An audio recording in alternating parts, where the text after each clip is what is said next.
만나의 은혜.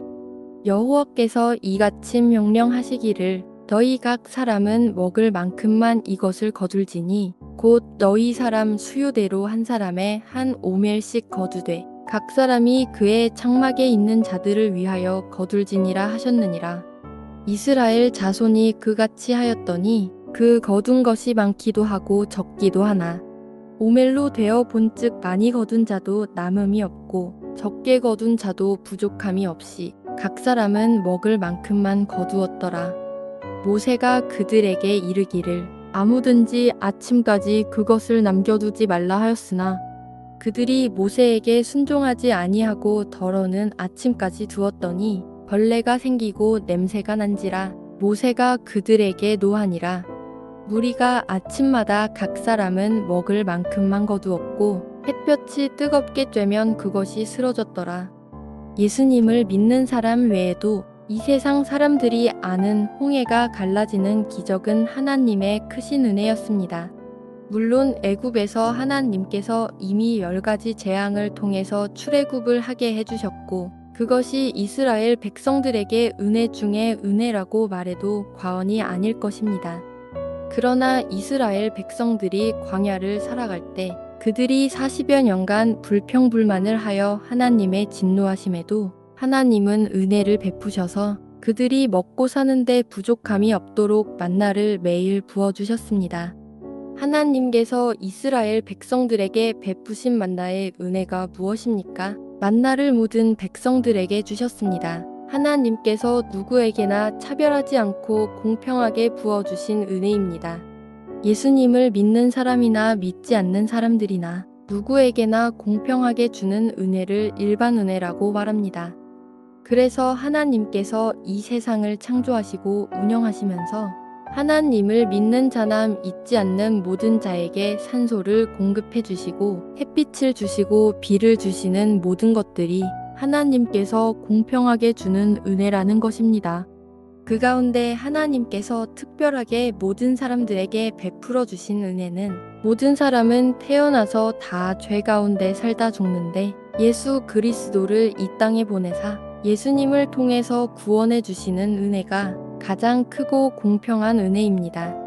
하나님이 세상을 이처럼 사랑하사 독생자를 주셨으니 이는 그를 믿는 자마다 멸망하지 않고 영생을 얻게 하려 하심이라.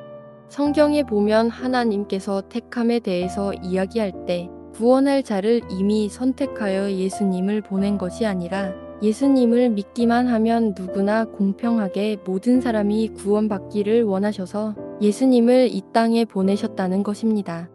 하나님이 이 세상 온 인류를 사랑하셔서 그들을 구원하고자 예수님께 우리의 모든 죄를 다 채무지게 하시고 구원받게 하신 것은 하나님의 큰 은혜입니다.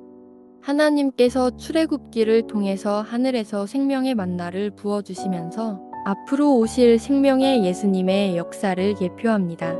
너희는 그 은혜에 의하여 믿음으로 말미암아 구원을 받았으니 이것은 너희에게서 난 것이 아니요 하나님의 선물이라. 만나를 매일 같이 내려주셨습니다. 이스라엘 자손의 온 회중이 엘림에서 떠나 엘림과 신의 산 사이에 있는 신광야에 이르니 애굽에서 나온 후 둘째 달 15일이라.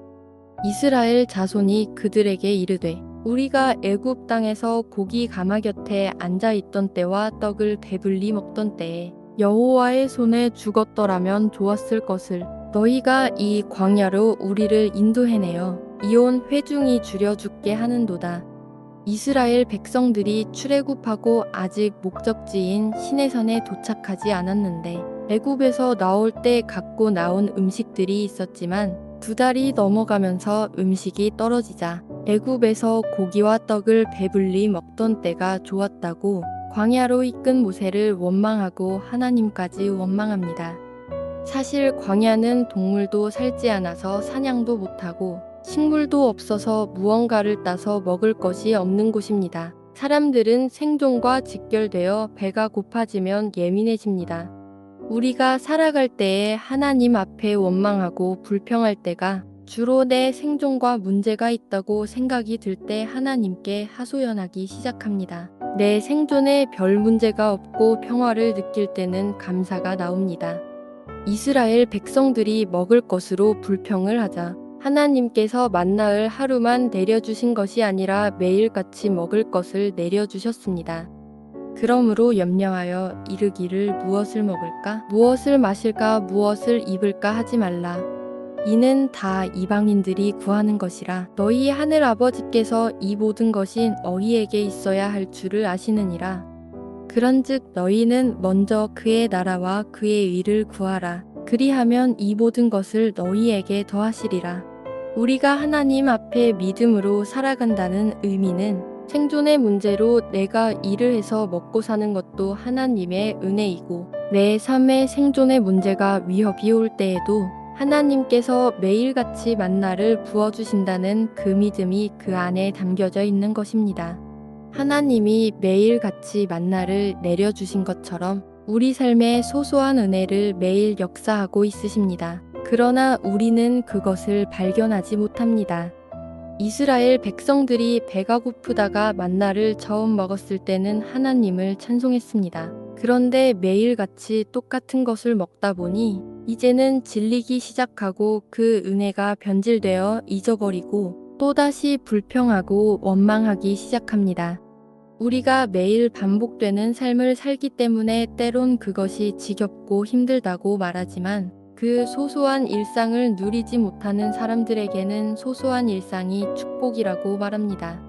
매일 밤에 눈을 감고 잠을 자고 다음날 기상하는 것을 왜 반복해서 우리에게 허락하셨느냐 하면 그것을 통해서 죽음과 부활의 경험을 주시는 것입니다.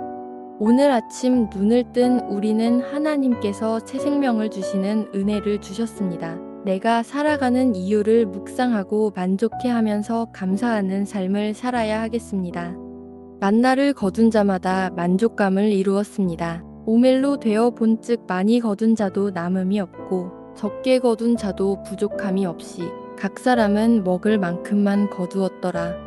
하나님의 은혜는 누구에게나 부족함 없이 만족감을 주는 은혜입니다. 이스라엘 백성들이 가나안에 들어가지 못하는 이유 중에 하나가 하나님의 은혜에 대한 불만족이 있었기 때문입니다. 가나안 땅에 들어간 이스라엘 백성들은 광야에서부터도 불평불만을 이야기하였지만 광야에서 유목 생활을 하다 가나안에서 농경 생활을 하면서 가나안의 풍요에 우상을 섬기면서 하나님을 섬깁니다. 애굽에서부터 많은 기적을 행하시고 광야에서 만나와 메추라기와 물을 주신 하나님의 역사를 체험하였고 모세에게 가나안에 들어가서 우상 숭배를 하지 말라는 유언까지 듣습니다. 그러나 여전히 하나님과 같이 우상을 숭배하는 범죄를 저지릅니다. 그런 삶이 신약시대의 엘리야 때까지 내려오며 하나님인지 우상숭배인지 양자택일을 하라고 합니다. 엘리야가 모든 백성에게 가까이 나아가 이르되 너희가 어느 때까지 둘 사이에서 머뭇머뭇하려느냐. 여호와가 만일 하나님이면 그를 따르고 바알이 만일 하나님이면 그를 따를지니라 하니 백성이 말 한마디도 대답하지 아니하는지라. 나의 삶은 어떠십니까? 나의 삶에 예수님이 1순위가 되어서는 안 됩니다. 예수님이 전부여야 합니다. 그가 사모하는 영혼에게 만족을 주시며 줄인 영혼에게 좋은 것으로 채워주심이로다. 하나님은 공평하게 차별 없이 우리에게 은혜를 매일 부어주시는 분입니다. 그리고 하나님의 은혜는 그 모든 것들을 예수님을 통해서 이루시면서 만족감을 주시는 은혜를 이루셨습니다. 그런 예수님을 바라보면서 예수님의 구원에 감사하고 예수님의 말씀이 육신이 되어 축복받는 은혜를 누리면서 하나님만으로 만족하시는 삶이 되시기를 주의 이름으로 축복합니다.